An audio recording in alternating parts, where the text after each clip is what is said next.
nên cạch sau bật đấy này cạch cò bật đấy này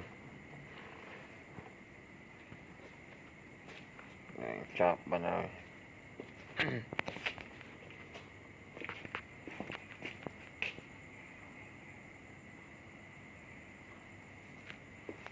chọc vào sau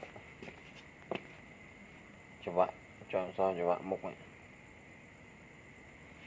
này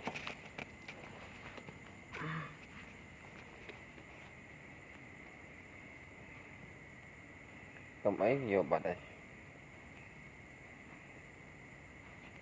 tổ tục này pi kêu bay kêu này này nhầm chạm sau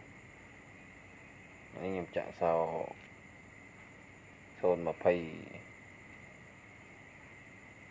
pay buồn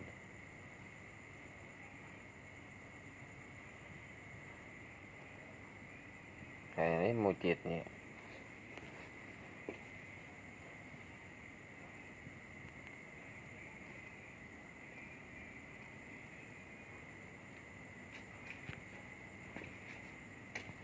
tục là gì chứ